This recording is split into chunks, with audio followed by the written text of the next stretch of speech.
Pouliot. C'est que tu veux. Comment va mon ami Martin Diquet? C'est pas moi, Martin Duguay, tu te trompes. Inquiète-toi pas, je suis pas dans la police. Oui, tu t'appelles François Pouliot ou Godon Steve pour les intimes, tu veux dire? Diquet travaille pour moi. Je pars du stock pour qu'il me donne du meilleur rendement. Ça y rapporte à lui, puis ça me rapporte à moi en même temps. Comment c'est à comprendre? J'ai rien à voir là-dedans. Faut que tu penses, oui. Quand t'es fait pogner, c'est pas avec toi qui est à Diquet. Mais je me tiens plus avec, il est au centre d'accueil. Bon, ça, c'est pas mon problème, mais moi, tu comprends, il faut que je continue de rouler. C'est rien de ta faute s'il est en dedans. 300 piastres que me devait ton chum du gars la dernière fois. À cette heure, c'est rendu à 350. Pourquoi tu vas pas lui demander toi-même ton argent à Martin Duguay? Parce que moi, j'ai pas une belle petite face comme toi. Ils me sont jamais rentrés, tout ce qui est du gay. non, c'est moi. Hey, ce serait de valeur de tout déconcresser cette belle petite face-là, hein? Tu pourrais te pogner les dents pétées puis rien qu'un œil. 350 piastres, c'est bien moins cher qu'une chirurgie plastique. Tu es capable de me trouver ça d'ici à demain? Hein? Ah oui. À demain, Steve.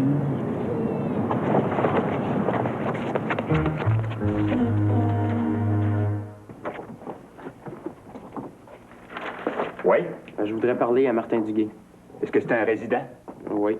Les visites, c'est la fin de semaine. Hey, je veux juste y parler 2 minutes. C'est important. C'est le règlement. Moi, j'applique le règlement.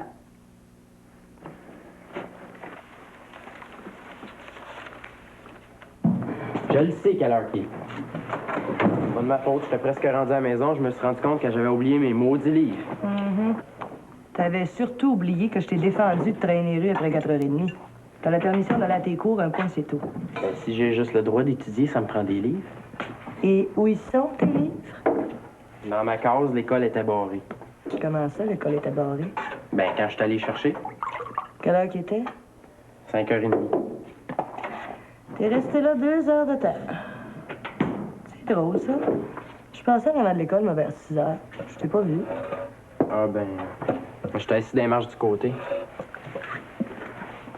Puis tout ce temps-là, ça t'aurait pas passé par la tête de téléphoner.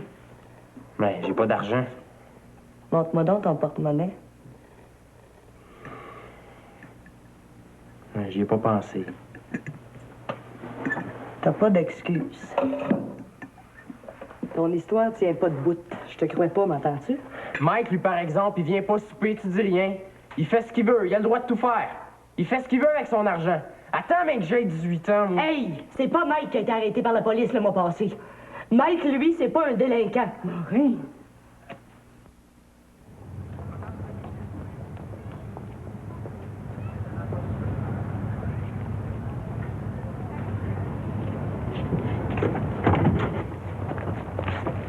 J'avais pas le cash. J'étais allé voir Martin Duguay hier, puis ils ont pas voulu me laisser rentrer. Martin Diquet, elle connaît pas? Hey, niaise-moi pas, c'est Martin Duguay qui doit 350$, pas moi. 400. Puis je suis bien sérieux. Hey, il me semble qu'hier, Ah, hier, c'était hier. Ça monte à chaque jour. Les intérêts, mon petit gars, ça va vite. Hey, laisse-moi passer, je suis pressé. Si, je suis pressé. Je te donne jusqu'à 9 h à soir. 9 h, métro Berry, à côté du magasin de stéréo, avec le cash. Répète. 9h, métro Berry, à côté du magasin de stéréo. Avec le cash.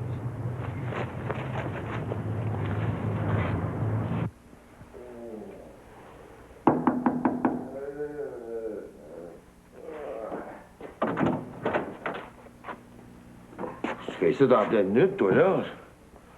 Ta mère le sais-tu? Ben, je m'en vais à l'école, là. J'ai besoin d'argent pour acheter des livres, mais on n'en avait pas un matin. Ah, comment tu veux?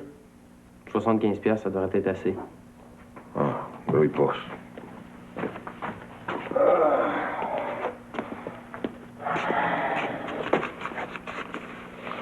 Oh, ben, si tombe mal, j'ai juste une vingtaine de piastres sur moi. Je passe d'autobus à part de ça. Écoute donc, ta main, t'as-tu ça de coupé, toi, là? Quasiment. C'est comment l'autobus? 8,5$. Calvasse, dans mon temps, c'est 30 sous. Tiens, viens, 10, tu vas te débrouiller pour aujourd'hui avec ça. Ah oui. Hey, rentre donc un peu. M'en aller m'étendre, moi. J'entraîne un nouveau bouncer au club, je suis fatigué à mort. Tu m'avais dit que si j'avais besoin d'argent, je peux venir t'avoir. Ben oui, mais c'est pas le temps, là. Faut que je paye mon loyer, moi. On va demander à ta grand-mère, elle est pleine aux os, ça arrête pas de nous galecter. C'est ça mon frère. Salut. Ouais, bye. T'oublies pas, hein? Si t'as besoin de quoi, je suis là, moi.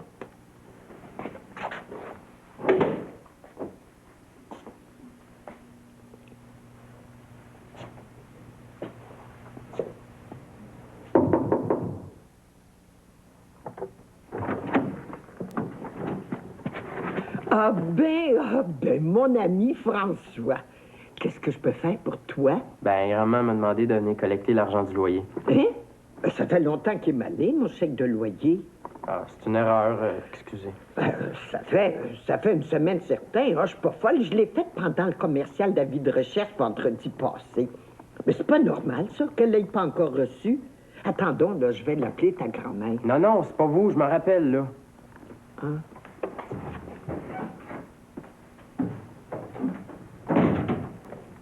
M'a l'appeler pareil, hein, pour être sûr. Ben oui.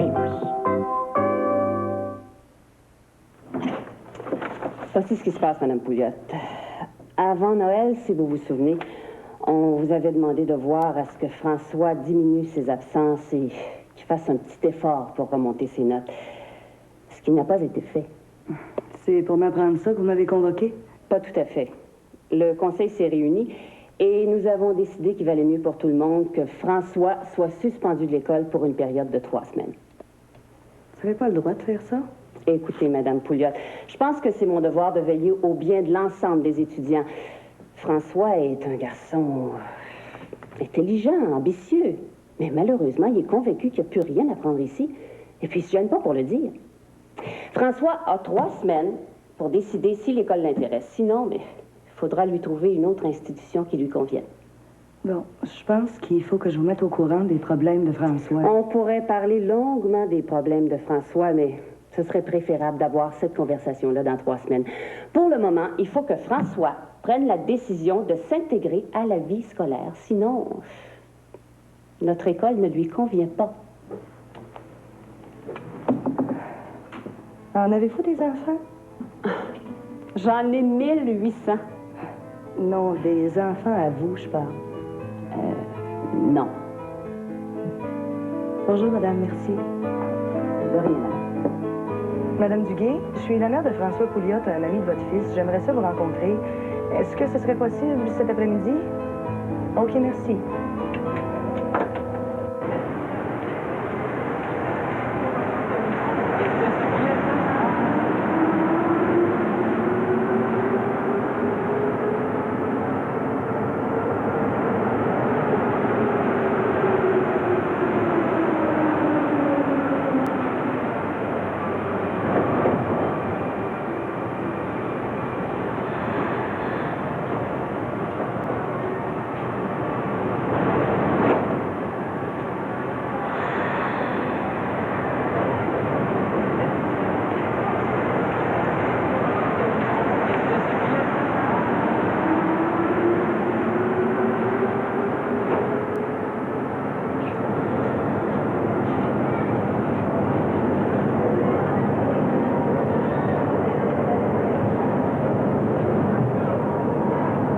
Je voudrais parler à Martin Duguay, s'il vous plaît.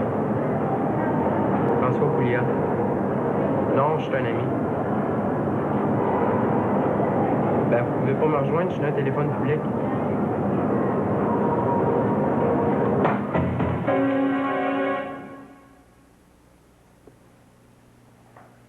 Il y avait tout ici. Mon mari fait un gros salaire, alors ce qu'il voulait, il avait. On lui a donné une motocross pour sa fête. On ne pouvait pas le retenir avec des cadeaux. Lui, c'est l'argent qui l'intéressait. Ça y en prenait toujours plus. On était quand même pas pour lui donner de l'argent pour qu'il s'achète de la drogue. Il prenait de l'héroïne puis de la cocaïne. Quand tu es rendu là, il n'y a plus rien à faire. À un moment donné, il faut se dire que c'est leur vie à eux autres ou notre santé à nous. À cause de lui, je fais de l'insomnie depuis 2 ans. Le médecin l'a dit que c'était nerveux. Je suis rendue chez le psychiatre 3 fois par semaine. Puis Martin, comment ça va au centre d'accueil? Ah, je l'ai pas revu depuis qu'il a été placé. Son nom, c'est un mot tabou dans la maison. Depuis combien de temps il faisait de la... Et il n'a jamais voulu me le dire. Pour lui, c'était pas plus important que ça, hein. D'après mon psychiatre, il faut les laisser se tromper parce que le processus de croissance comprend des essais, mais des erreurs aussi. Je veux bien croire, mais de la prostitution, c'est plus qu'une erreur de jeunesse. Moi, je refuse que mon fils soit exploité par des adultes qui sont trop égoïstes pour y laisser vivre son enfance en pêche. Moi, je me fais plus d'illusions sur personne. Ni sur les adultes, ni sur les enfants. Allez-y voir. Vous allez comprendre ce que je veux dire. Votre fils, là, vous le reconnaîtrez même plus. Allez où? Un jour, j'ai surpris Martin dans un centre d'achat.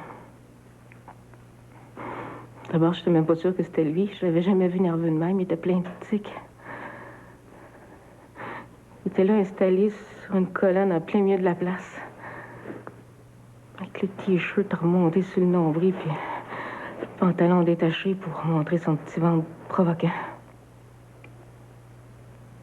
T'avais mal au cœur. À un moment donné, il y a un homme gros pilet qui s'est approché, qui a fait un petit signe, puis qui est parti. 2 minutes plus tard, Martin est allé le rejoindre dehors. Je les ai suivis jusqu'au Tourist Room, c'est au Saint-Hubert. J'ai pas eu le courage d'entrer. Je voulais pas en savoir plus. Puis quand il est revenu chez nous, j'ai jamais compris. Il avait le même air que d'habitude. Je savais plus lequel des deux Martin était mon fils. Vous lui avez jamais demandé pourquoi il faisait ça? C'est un sujet que j'ai jamais osé aborder. Qu'est-ce que vous avez l'intention de faire? Avec Martin, je veux dire. Gilbert, mon mari, il veut plus qu'il remette les pieds à la maison, alors. Il a peur qu'il soit une mauvaise influence sur notre fille. Il m'a demandé de choisir entre mon garçon puis mon mariage. Alors j'ai choisi mon mari.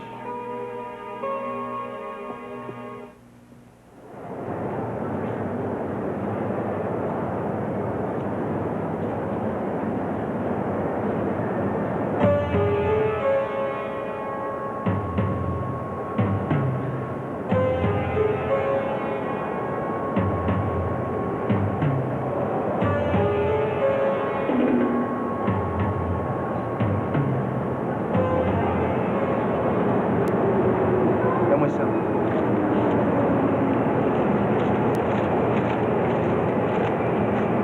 $90. C'est toi. C'est pas de ma faute, ça marche pas. C'est pas de la mienne non plus. On va dire que c'est un acompte. La soirée est jeune. Je vais te donner jusqu'à 1h du matin parce que je suis bon garçon. Mais fais-moi pas des mains, OK? À 1h, ici, tu m'apportes la balance. 310$. Y a rien là, hein? C'est rien pour toi, ça, hein? 7 ou 8 clients au plus, hein? Ah, c'est pas là. Poignez ça à la fin, m'a regardé tes belles petites fesses. Ah ouais, Saint-Oisin, va travailler.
François, où es-tu?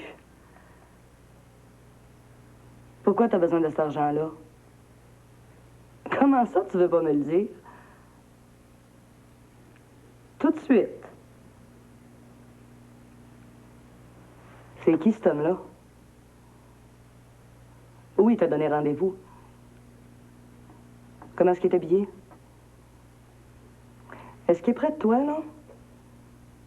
Le vois-tu, je veux dire? Bon. Ben, reste pas là. Sors tout de suite du métro, puis attends-moi, en face du métro Saint-Denis. Pleure pas, j'arrive tout de suite. Non, j'oublierai pas. Hey.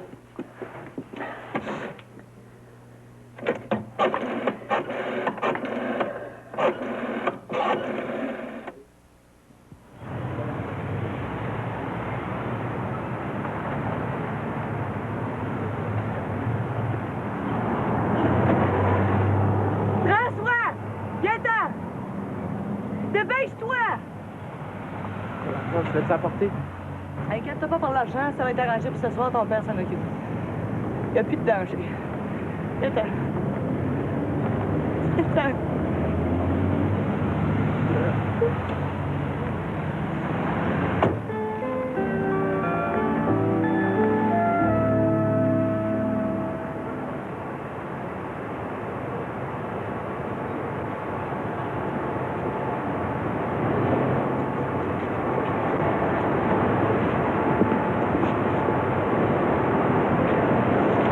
T'attends-tu quelqu'un? Non. T'es sûr que t'attends pas quelqu'un qui est supposé te mettre 70$? Tu me veux, toi? François Pouliot, il doit plus rien. Je sais pas ce que tu veux dire. François Pouliot, ça s'appelle Touche plus. OK? OK.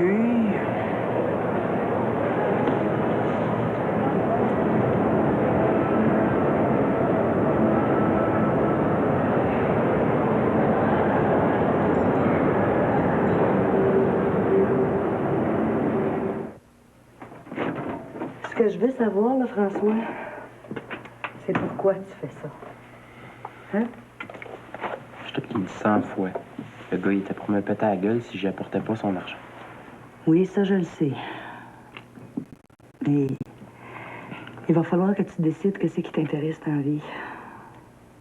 Te faire battre par des bonnes, te ramasser avec n'importe quel malade dans un tourist room. Me semble qu'il y a des choses plus le fun que ça à faire quand on a 14 ans. Pourquoi tu fais ça? Pour t'acheter des culottes de cuir? Ben, j'aime ça, avoir de l'argent dans mes poches. En avais-tu de l'argent aujourd'hui? Ça a quand même failli te coûter 400$ pour pas te faire défigurer. Ben, aujourd'hui, j'ai une bad, là. Oui, aujourd'hui, c'était ça, puis demain, ça va être d'autres choses. Je serai pas toujours là pour venir à ton secours, moi. Oh, François. T'es mêlé à un monde trop dur pour des enfants. Je suis pas mêlé à rien. Puis je le connaissais même pas, ce gars-là. Il t'a trouvé pareil, hein? Le monde avec qui je fais affaire, il m'achète pas, eux autres. Qui, ça? Ben, ceux qui m'amènent au restaurant. Qui me payent du linge. Il y en a même un qui veut m'amener sur son bateau, en Floride. Qu'est-ce que ça te fait de coucher avec eux autres? Ça m'écoeure, si tu veux le savoir. Puis tu le fais pareil. Je le ferai plus. Est-ce que tu as l'intention de continuer à te mentir à toi-même, continuer à mentir aux autres, à voler ta grand-mère? Oh, moi, François, là, je peux plus me fermer les yeux. J'aurais pas dû t'appeler. Au contraire, je te remercie de m'avoir appelé.